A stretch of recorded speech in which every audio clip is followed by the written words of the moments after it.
साथ ही हम बीजेपी के हैं, बीजेपी के है। मजबूरी है, जब हमारे समाज ने अगर पंचायत कर दी, अब जहाँ हमारा समाज कहेगा हमारी मजबूरी है, हमारे समाज का खड़ा, हमारा भाई खड़ा, समाज की जो मुझे कुछ नहीं कहना, मैं अपने समाज के साथ हूँ। मुझे अगर समाज के लिए, अपने समाज के लिए सर्वे कराना पड़ेगा, उसके सब तो पहला मेरा समाज है, उसके साथ रहूँगा मैं। गुजर है तो हम हैं, गुजर नहीं है तो हम कहाँ हैं। दल कैसे है सबको पता है, इसका तो नंबर कहीं नहीं है बीजेपी का, तो ना हम आने देंगे, हम वोट पड़ने भी नहीं देंगे बीजेपी की, तो हम वादा कर। अब की बार नंबर तीसरे पर है। लड़ाई राष्ट्रीय लोकदल की और बसपा की है। लड़ाई योगेश धामा से है और इस पूरे गुजर समाज की है। उसे हराकर उसे गाजियाबाद भेजना, जहाँ का रहने वाला है। 20 साल उसने बहुत पिया हमारा माल, इसलिए उसे वहाँ हमें वापस करना है। ये हम आपके सामने कह रहे हैं। नमस्कार, एक बार फिर हम मौजूद है गढ़ी कलंजरी गांव में, जहां गुर्जर समाज की महापंचायत हुई है और उसमें ऐलान हुआ है कि अरुण कसाना जो बसपा के कैंडिडेट हैं उनको सपोर्ट करने का और वोट करने का यहाँ ऐलान हुआ है गुर्जर समाज में। यहाँ कुछ लोग महानुभूति बड़ी बड़ी हस्तियाँ आई हुई हैं, इनसे बात करेंगे कि ये समाज में किस तरह से अपने जाएंगे और लोगों से वोट मांगेंगे, क्या प्रभाव पड़ेगा। आइए बात करते हैं लोगों से। क्या माना प्रधान जी, कौन सी पार्टी का विधायक बनेगा इस बार, और क्या कौन या अरुण कसाना जी के लिए आप क्या कहेंगे? पार्टी का विधायक तो वो बनेगा भैया जिसे जनता बनाएगी, जिसे क्षेत्र बनाएगा। अच्छा, रही है हमारी बिरादरी समाज की मीटिंग हुई है और जो मीटिंग में जो निर्णय हुआ है उसके साथ भारतीय जनता पार्टी के कैंडिडेट यहाँ से योगेश धामा हैं, वो अपना भी अधिकार कह रहे थे कि मेरी गुर्जर समाज की वोट मिलेंगी। लीलू प्रमुख जी हमारे साथ मौजूद है, बात करेंगे इनसे। आपके समाज का बहुत बड़ा एक महापंचायत हुई और ऐलान हुआ है, इस पर आप क्या कहेंगे? साथ ही हम बीजेपी के हैं, बीजेपी के है। मजबूरी है, जब हमारे समाज ने अगर पंचायत कर दी, अब जहाँ हमारा समाज कहेगा हमारी मजबूरी है, हमारे समाज का खड़ा, हमारा भाई खड़ा, समाज की जो बड़ी बात आपको देखने को मिली है कि गुर्जर समाज में है, लीलू प्रमुख है इनका नाम, और क्षेत्र में बड़े नेताओं के नाम से जाने जाते हैं। इन्होंने ऐलान किया कि अपने समाज के साथ हूँ। आइए कुछ और लोगों से बात करें। और प्रमुख जी क्या कहना है आपका? मुझे कुछ नहीं कहना, मैं अपने समाज के साथ हूँ। मुझे अगर समाज के लिए, अपने समाज के लिए सर्वे कराना पड़ेगा, उसके सब तो पहला मेरा समाज है, उसके साथ रहूँगा मैं। बहुत बढ़िया। और बात करेंगे, करतार सिंह जी हमारे साथ हैं, क्या कहना है? बड़े नेता हैं बीजेपी के, ये टिकट की दौड़ में से लोनी विधानसभा से और खेकड़ा विधानसभा से, लोनी विधानसभा से इन्होंने टिकट मांगी थी, टिकट किसी वजह से नहीं हुई थी बागपत विधानसभा से। बात करेंगे, क्या माना साहब? पार्टी एक तरफ, समाज एक तरफ। बहुत बढ़िया, बहुत बढ़िया। पार्टी कुछ नहीं मायने रखती। मैं पार्टी को श्रद्धांजलि देता हूँ।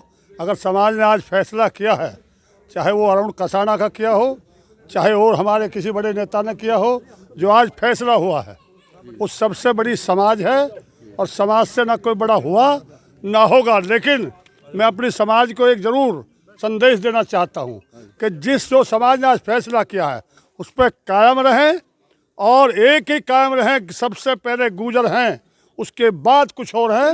ये गोतवाद में ना पटे कहीं भी। एक ही लक्ष्य हमें उन्हें सबक सिखाना है जिन्होंने हमारा अपमान किया है। 5 वर्ष हम अपमान झेला है। वो अपमान के लिए हम बीजेपी हो या कोई और को बड़ी पार्टी हो, हम उसे समाज के लिए हम पहले गुजर हैं, बाद में कुछ और हैं। गुजर है तो हम हैं, गुजर नहीं है तो हम कहाँ हैं, हम कहीं नहीं हैं। इसलिए हमारा पूरा का पूरा समाज, चाहे लीलू प्रमुख हो चाहे काशी हो, ये 3 व्यक्ति ऐसे हैं जो भाजपा से बहुत नज़दीक से जुड़े हुए हैं। 5 वर्ष संघर्ष किया इन्होंने, लेकिन तीनों के तीनों अगर समाज ने आज फैसला किया है तो उसके लिए हम अपने आप को समर्पित करते हैं, और समाज से जोड़ते हुए जो आदेश समाज का होगा उसके लिए हम तैयार हैं। ना हमारे लिए कोई पार्टी है, ना कोई पार्टी का वजूद होता है, समाज का वजूद होता है, समाज ही सबसे बड़ा होता है। अभी आपने बताया कि आपके समाज की 40,000 वोट यहाँ हैं, दूसरे लोग 22,000 आंकते हैं, क्या कहेंगे? वो जो दूसरे लोग आंकते हैं उन्होंने हमको हल्का बना रखा है, इसलिए हल्का बना रखा है कि हम अपना हक न मांग लें। 40,000 वोट हैं, हक मांगने के लिए जो मुझसे इसका शर्त लगाता हो, जो इसके लिए तैयार हूँ मैं। अगर कोई पार्टी ये कहती हो कि गुर्जर यहाँ 40 नहीं है तो मैं उसके लिए तैयार हूँ, शर्त लगाने को तैयार हूँ, रिकॉर्ड लाने को तैयार हूँ। लेकिन क्योंकि हमारा नेतृत्व कमज़ोर है हमारी समाज का, उनकी समाज एकजुट होकर झूठ बोलती है, बहुत बड़े झूठ बोलती है। हम लोग उसमें कमज़ोर हैं, हम थोड़ा झूठ बोलते हैं लेकिन बड़ा झूठ नहीं बोलते। जिस दिन हम बड़ा झूठ बोलना सीख जाएंगे हमारी समाज नेता बन जाएगी।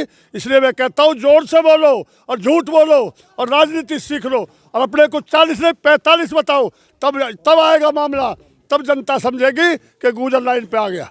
गुर्जर समाज की एकता और अखंडता जो मानी जाती है कि गुर्जर हिंदुस्तान के अंदर एक गुर्जर अगर जो 500 किलोमीटर का भी गुर्जर है, एक भाई भाई हो जाता है, वो देखने को यहाँ मिला है कि गुर्जर समाज वाकई ही जो लोग कहते हैं वो सच्चाई है। और बात करेंगे लीलू पहलवान जी, आप यहाँ अखाड़ा चलाते हैं, पहले पहलवान रहे हैं, हमने भी आपकी कुश्तियाँ देखी हैं बहुत उस टाइम पे, तो बहुत बड़ा अखाड़ा आपका यहाँ चलता है क्षेत्र में।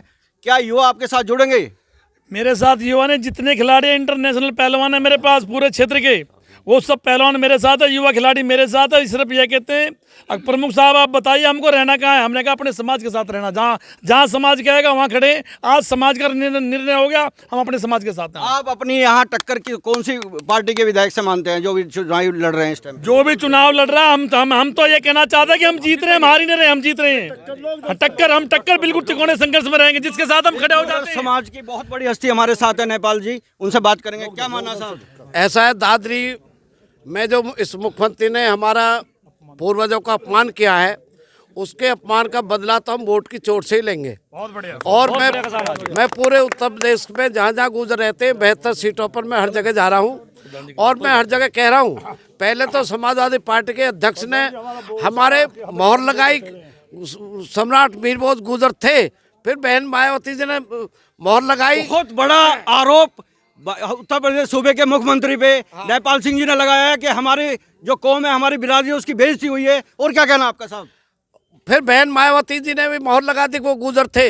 जबकि जिन लोगों जो जिस जाति के राजपूत जाति के मुख्यमंत्री, उनकी आबादी बहुत ज़्यादा, उनकी परवाह उन्होंने नहीं की, तो हम उनका एहसान, जहाँ समाजवादी पार्टी का कैंडिडेट होगा पहले उसे वोट देंगे, जहाँ अकेला हमारा बसपा का कैंडिडेट होगा फिर उसको वोट देंगे। और बागपत में तो हमारा अकेला कैंडिडेट है ये, और बागपत में हमारी संख्या को कम बता रहे, 40,000 से ज़्यादा वोट है। और इस बार हमारा जो पंचायत ने आज फैसला लिया है, हम उस फैसले के साथ हैं और तन मन धन से अपने कैंडिडेट को जिता करके लाएंगे और बताएंगे कि 36 बिरादरी गुजरों के साथ जुड़ना चाहती है। और यहाँ पर 65,000 हरिजन है यहाँ पर, और 40,000 से ज़्यादा गुजर है, और जितनी छोटी छोटी जाति। पहले भी इस विधानसभा से हेमलता चौधरी यहाँ से विधायक रही हैं, बसपा से विधायक रही हैं, उनके बारे में आप क्या कहेंगे? पहले भी हमारे हेमलता जी बसपा से यहाँ पर कैंडिडेट एमएलए रही हैं, और तब भी सारे गुजरों ने इकट्ठे होकर वोट डाली थी और विधायक बनाया था। और इस बार भी अरुण कसाना को इस पंचायत के फैसले के आधार पर, इस पंचायत में देखने को हमें ये मिला कि गुर्जर समाज ने बिल्कुल मन बना लिया है कि इस बार बसपा के कैंडिडेट अरुण कसाना को जिता के भेजना है। और कुछ लोगों से बात करेंगे। क्या मानना साहब आपका? सतीश प्रधान जी में पावला से। अच्छा जी। एक तरफा अरुण कसाना को गुर्जर वोट करेगा और हमारा गुर्जर समाज सारा एक है और कसाना को जिताएगा। पहले हेमलता जिताई थी, और जो बीजेपी जो अपने आप को बहुत ही ज़्यादा पार्टी अपनी घमंडी समझती है, उससे हमने अपने अपमान का बदला लेना है। उन्होंने हमारे साथ गद्दारी करी है, 5 साल यहाँ कुछ नहीं करा, सब आपको पता है। बेरोजगारी, बिजली की महंगाई, मोटर व्हीकल एक्ट, हर चीज़ पे इन्होंने ड्रामा कर रखा है। नोटबंदी से लेके, मतलब एक चीज़ तो बताइए, किसानों के भाव, पेट्रोल, डीजल, गैस, क्या करा है यार? भूखा मार दिया है, और हमारी बिरादरी को तो लात मार दी, सीधी बात यूँ है। सीधी टक्कर आप कौन सी पार्टी के उम्मीदवार से मानते हैं? दल कैसे है सबको पता है, इसका तो नंबर कहीं नहीं है बीजेपी का, तो अच्छा। ना हम आने देंगे। अच्छा। हम वोट पड़ने भी नहीं देंगे बीजेपी की, तो हम वादा करते हैं। योगेश धामा यहाँ से 5 साल विधायक रहे हैं, उनके काम से आप कितना संतुष्ट? उनके काम से कौन संतुष्ट है? वो तो विषबेल है भाई, योगेश धामा तो विषबेल, जिस पेड़ के लिपटती है उस पेड़ को खा जाती है और अपने आप बन जाती है। 20 साल से चेयरमैन है, सारे जिले को खा गया। देख रहे हैं बहुत बड़ा आरोप पावला के प्रधान ने इन्हें लगा रहे हैं भारतीय जनता पार्टी के कैंडिडेट पे। और क्या कहना साहब? भैया 20 साल से सारी जनता का पैसा लूट के खागा, 40% खुला कमीशन लेता है, और सारे ठेकेदार उसके हैं, सारे चोर इकट्ठे हो रखे हैं। विकास कार्य की बात करें तो बागपत विधानसभा में कितने विकास कार्य हुए? भाई साहब आप खुद देख लीजिए, पावला की सड़क देखिए, बागपत की गढ़ी की सड़क देख लीजिए, कहाँ विकास करा है। तो गांव-गांव जा रहा हूँ मैं, देख रहा हूँ, रिव्यू ले रहा हूँ लोगों के, रोड भी देख रहा हूँ कितने काम हुए हैं। भैया कहीं भी आप देख लीजिए, सिर्फ बोर्ड लगा मिलेगा एक आधे जगह, वो भी सड़क बेच दी नकली, वो भी सब ड्रामा है सारा का। सरकार जी से बात करेंगे। और क्या मानना? क्या मानना? विकास में बताता हूं। विकास पे बात करेंगे, कितने विकास हुए बागपत मैं बता विधानसभा रहा हूँ। में? विकास रटौल से घिटोरा को सड़क जाती है, जिसकी इतनी बुरी हालत है कि आप 4 घंटे में रटौल से घिटोरा पहुँचोगे। 2 किलोमीटर मैंने घिटोरा सेंक्शन कराई थी, वो भी एक परवीन चौधरी प्रधान नंगड़ा का जाट, उसके वहाँ तक लगा दी, घिटोरा की काट के सड़क वहाँ पहुँचवा दी, वहाँ तक वो खुशी खुशी जा रहे हैं, गुजर सब परेशान। एक दूसरा, चोरों की दुकान साथ में लिए घूम रहा है अब, जो किसी के गांव में जाके किसी के 62 साल के कब्जों पे PSC भिजवा देता है, किसी के साथ कुछ करता है। दलाल बैठा दिया परवीन चौधरी, जो रटौली की चौकी में दलाली करके गुजरों के साथ अन्याय कराता है। उससे हम भयभीत नहीं, किसी से हम भयभीत नहीं, विकास उसने किया नहीं। और खालिश गुजरों का मैं ये दावे से कह सकता हूँ, जितना विकास हुआ है बागपत का वहाँ हुआ है जहाँ 40% उनको कमीशन मिला। एक बहुत बड़ी बात मुझे देखने को मिली है, लोगों गांव-गांव जाकर के सुनने में आया कि युवाओं को नशे में धकेला विधायक ने, 5 साल विधायक मैं दूसरा बता रहा हूँ आपको, दूसरा बता रहा हूँ। जितना उसका काम, जितने ठेकेदार हैं, एक ही जाति विशेष के ठेकेदार है पूरे जिले में। क्या इस जिले में जिन्होंने वोट दी दूसरी जाति के वो ठेकेदार नहीं है? वो ठेकेदारी नहीं कर सकते, क्योंकि 40% कमीशन जो अभी प्रधान ने बताया वो सबसे बड़ी बात है। और उसने अपनों को ज़्यादा बढ़ाया और दूसरों को, जो आपने कहा, नशे में धकेल दिया, दारू पिलाने का और गुंडागर्दी करवाने का काम कर रहा। ये योगेश धामा का काम है। योगेश धामा इस समाज ने जिताया और एक मुश्त ठोक के जिताया, और घिटोरा गांव में जिताया। घिटोरा गांव ने पगड़ी बांधी, जो उसके आप बड़े नेता हो यहाँ क्षेत्र के, भले ही आप बीजेपी में काम करते हो, आपको यहाँ क्षेत्र का मालूम है, पता है। आज अपने कैंडिडेट को जिताने के लिए आपने प्रण ले लिया है। आप किस तरह से अपने बड़ी मीटिंग, सभाएं बंद है, वर्चुअल मीटिंग होगी, 5 लोगों के से ज़्यादा वोट नहीं मांगेंगे, क्या किस तरह से आप लोगों मैं बता रहा हूँ। मतलब अमित शाह तो गलियों में वोट मांग सकता है भीड़ में, वहाँ नहीं लगता, ये लागू नहीं है। योगी जी बुलंदशहर में, गाजियाबाद में वोट मांग सकते हैं बिना मास्क के और बिना उसके, वहाँ नहीं है वो कोविड लागू। ये लागू क्या हम पे होगा? हम भी जेल जाने को तैयार हो जाएंगे तो हम भी जाएंगे, या तो कोविड वो भी पालन।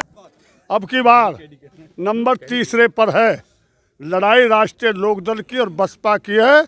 लड़ाई योगेश धामा से है और इस पूरे गुजर समाज की है। उसे हराकर उसे गाजियाबाद भेजना, जहाँ का रहने वाला है। 20 साल उसने बहुत पिया हमारा माल, इसलिए उसे वहाँ हमें वापस करना है। ये हम आपके सामने कह रहे हैं। बहुत बड़ा यहाँ गुजर समाज के हर गांव के प्रधान हैं, गणमान्य व्यक्ति हैं, सबने प्रण कर लिया और तय कर लिया कि इस बार बसपा के कैंडिडेट अरुण कसाना को यहाँ से जिता के भेजना है बागपत विधानसभा से। और देखते रहे, बने रहे हुंकार 24/7 के साथ। एक बार फिर हम दूसरे गाँव में जाएंगे और आपको रिव्यू देंगे कि कौन से गाँव की क्या स्थिति है। बने रहिए हमारे साथ। धन्यवाद।